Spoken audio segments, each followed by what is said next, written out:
Good evening and welcome to the Midwestern Geek in Cali YouTube channel. YouTubing from 42 TARDIS Way here in lovely Temecula, California, summer's winter home. And we have a fun episode tonight. It's Midwestern Geek in Cali's 90th episode, Mice and the Moon Forever. So we've got a lot of fun stuff to cover, and I'm going to start a new basic segment, this evening. It's going to be Midwestern Geek in Cali Basic Geek, and we're going to be talking about mice and trackpads. For those of you that are fairly new with computers, this is a really basic thing about how to use a computer and some things that people don't tend to generally think about with mice and trackpads, and we'll get to that in a moment. I'm going to hop off the infinity screen here and go over to the site for a minute. You can reach our blog at www.midwesterngeekincali.com, and you can find all of our episodes here. Obviously a donation button, and then also links and some of my technical certifications and other interesting things. So stop by the blog. You can go look through all of our episodes. Matter of fact, over here to the right, you can go through the episodes from oldest to newest or newest to oldest, and just get a good look at all the episodes that we've got published. We did at one point transfer from being an audio-only podcast to a YouTube channel, so some of the early episodes aren't really available online at this time. I have copies of all those, and I'm planning on eventually bringing them online, but that's a huge amount of work, and I'm right now I'm kind of a one-man show, so doing it all myself. So that might be a while, but eventually all those older episodes will be available online too. I'll work on those a little at a time. Meanwhile, let's get over to the first thing I want to talk about this evening. I'm going to be talking about mice and trackpads, and now it's time to throw the specs on because I really need to be able to see, so ignore the lower left corner of the screen, please. And let's get over here and take a look at a mouse. Now, I want to say something about a mouse that a lot of people just somehow don't seem to intuitively get.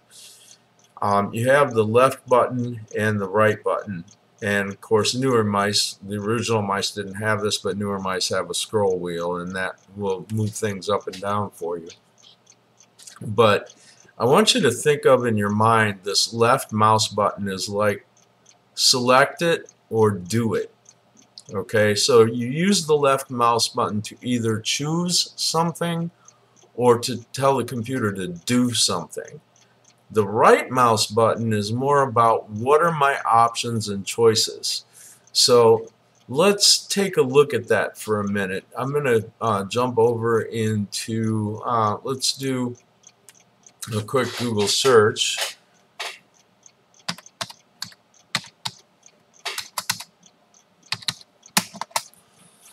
And now I'm going to go over here and notice I have my mouse pointer pointing at various things here. If I left click, that means do it. Go to this thing here. But so let's do that. I left click and it went to the website. I go back up here in the corner and I left click on the back arrow. Actually, it opened in a fresh page. So I'll go over here and I'll go ahead and left click out on the X to close this tab. Now, if I go over on this same spot and I right click, it gives me a whole list of options and choices, and then I can use the left click to either to choose or do one of these items in the list. But I get the options and choices by using the right button on the mouse. The left button says to choose it or do it. And so with holding down the left mouse button and dragging it across something, I can select things. That's done by using the left mouse button, holding it down, and dragging it across text. Sometimes with buttons on the screen or other items, I can grab it by holding down the left mouse button on it and move it around, and then as soon as I let off the left mouse button, there it stays planted. I can grab it again with the left mouse button, and I'm holding the left mouse button down. I only just click and hold while I'm pointing at something to drag it. Let it go, and there we are. And notice this text that I selected earlier. Now if I right click, I have some options and choices here. I can copy it, I can search Google for it, I can print it, but I got my options and choices by using the right button, which means the button on the right, not the correct button, the right button. Okay, so let's talk about a trackpad. Now, modern trackpads are all one piece, but the original trackpads had two separate buttons. So you would move the mouse pointer around by sliding your finger across the top of the trackpad or touchpad, depending on what you call them. But these two buttons do the exact same thing the mouse buttons do. So if I use this part here and point the mouse pointer at something, and then I use my left finger to push and hold down the left mouse button, and then slide my second finger around on here, I can drag things around or select text. If I point to something on the screen and use the right button, now I'm getting options and choices for that thing. But the newer trackpads are all one piece. Well, guess what? These corners are like the left and right buttons. Left button's way over here in the lower left corner, and the right button is way over here in the lower right corner. Now, a lot of people like to tap like right here around in the middle like it's the left mouse button. But the problem is if you get a little too far this way, it acts like the right button. If you get a little too far this way, it acts like the left button. And it's not really all that accurate which one it is, because you're not really paying attention to how far to the left or how far to the right you are. So pay attention to that and really use the lower left corner for the left mouse button. Use the lower right corner for the right mouse button, and it'll behave the same way every time. So just one of those little things, and that was our basic geek for today. So I'm going to go ahead and close out the mouse and trackpad tabs. And I want to get on to my next story, which is MWGIC and Cali Opinion, rejuvenate old PCs with light versions of Linux. So Frostbite has a pretty good story here, the 10 best lightweight Linux distros for old computers 2019 edition. And as always, any story that I'm pointing you to in the show, I will have links in the show notes on the blog. So you can stop by the blog and go right to these articles. I'll have links right to them. Okay, so here they're going to give you a list of several Linux distributions that are really good for older computers, and then they tell you what hardware specifications you need for these Linux distributions.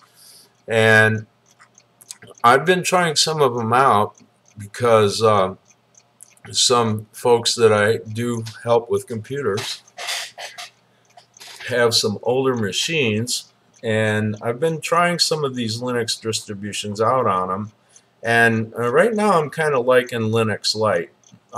It seems to work pretty well. It's still got Mozilla Firefox for a web browser. It's got some pretty good basic software, but it doesn't need that very high end. You can use a single core processor at 700 megahertz, and 512 megabytes of RAM with VGA screen. Now, that's pretty low-end hardware for today's world. We're talking hardware that might have been high-end, like around the year 2000. So you definitely can find a lot of older computers that are not going to be so great with Windows 10, but will run a perfectly fine modern version of Linux Lite with no trouble at all, because it's designed specifically to be light on system resources. And what's really nice about these Linux distributions, Linux Lite, Ubuntu, and others, is that some of the ones that I'm pointing out here actually come with a full-featured free Office suite called LibreOffice. And it'll do some of the same stuff Microsoft Office will. And the wonderful thing about Linux is it's an open source software system. So it's written all by volunteers, and it's been around for a long time, and it's been being improved for years and years and years. And it's free. Most of the software that you get for Linux is free, and the operating system itself is free. So if you've got an older computer sitting in a closet that's got Windows XP on it, or Windows Vista, or even Windows 7, which is not going to be supported by Microsoft starting next January, it's going to be at end of life. You can, and those say the Windows 7 or earlier computer is not really good enough to run Windows 10, but it still works fine. You can get a copy of one of these lightweight versions of Linux, throw it on that older PC, and now you've got a second PC in the house for surfing the web, doing email, etc. So, you know, if somebody's using the newer, heavier duty computer for things like gaming or watching YouTube, well, you can do your web surfing and social media and office documents and email and that kind of stuff, that lighter, more functional computing on the older machine.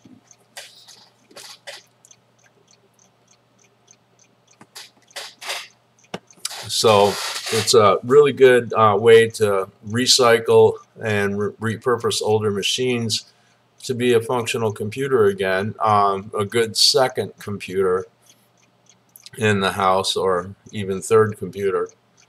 And we'll go ahead and move on from there. The next story up: researchers rejuvenate stem cells in the aging brain, mouse study. So these researchers have actually been able to get mouse brain cells to rejuvenate and behave like younger cells again. This is really interesting, and it has a lot of implications if it can be transferred into humans for having better brain function as we age. So this is a really interesting story, and along the same lines, we have one called Miracle Anti-Aging Pill Nearer to Reality After Breakthrough. And basically what this does is it takes older cells that no longer are able to multiply, and it kills those off, but leaves behind the cells that are more youthful and able to multiply. So it kind of, the old cells that can't multiply anymore also don't clean up a lot of their junk, and our bodies get full of all that junk from the old cells that don't multiply any longer.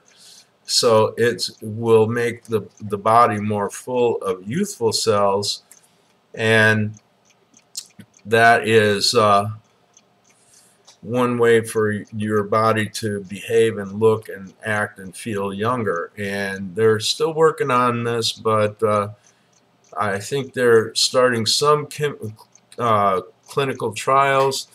I don't know, I can't remember if the trials are on humans or if they're still in animal trials. but it's really interesting, and it's one to keep up with and follow. So now let's get on to some of the moon stuff.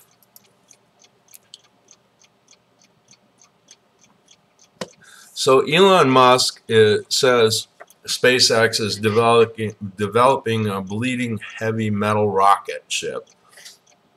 And of course he's got critics and everything, but basically he's working on a heavy duty big rocket, bigger than big, to use to go back to the moon and Mars. And he's planning on making the thing out of stainless steel, which is really interesting. It's an interesting choice in materials. So cool story. It's actually going to kind of sweat rocket fuel in order to help cool the skin down during re-entry. So it's going to have kind of liquid cooling for the outer skin rather than the heavy tiles that the space shuttle had. And that promises to be pretty interesting. And here's another story on the same ship. Elon Musk's new goal: reach the moon as fast as possible. So he wants to get back into the moon, and they're talking about the rocket engine that's going to work with it. And not that he's given up on Mars, but here's the thing about the moon. And while Mars is a worthy goal, here's the thing about the moon. The moon has 1/6 of the Earth's gravity, right? Mars is about 1/3 of Earth's gravity, and the moon's about 1/6. But the moon is only 250,000 miles away, and Mars is several million miles away. So if you can get colonies on the moon, and you can mine the moon, now you can use full-time solar power there. There's no atmosphere to slow down or put drag on rockets leaving the moon. And also you can use solar power to do electromagnetic launchers on the moon that can launch spacecraft at very, very high speeds very quickly. And now you can go anywhere in the solar system a lot easier from the moon than from Earth, because Earth has so much more gravity. It's so much harder to escape Earth's gravity. But the moon is really close next door, and if we can set up factories in spacecraft manufacturing and electromagnetic launch craft on the moon, it's like an ideal spaceport for Earth to the rest of the solar system. It's like a perfect first stop with unlimited solar power, pretty near. So going to the moon next makes a lot of sense, and establishing spacecraft manufacturing facilities, mining facilities, colonies, farming, and all that kind of stuff on the moon makes a lot of sense, because it's so close to the Earth and it's so much less gravity and no atmosphere. It makes it easier to get to the rest of the solar system. So that's why I'm a big fan of going to the moon before Mars. And it turns out Elon Musk wants to do both, and I tend to agree, but I think the moon should be the higher priority first. And then let's talk about who else thinks going to the moon seems to be a good idea. NASA. NASA has taken a significant step towards human landings on the moon. Now, let's talk about this. They're doing contracting and stuff already to try to get back to the moon. And President Trump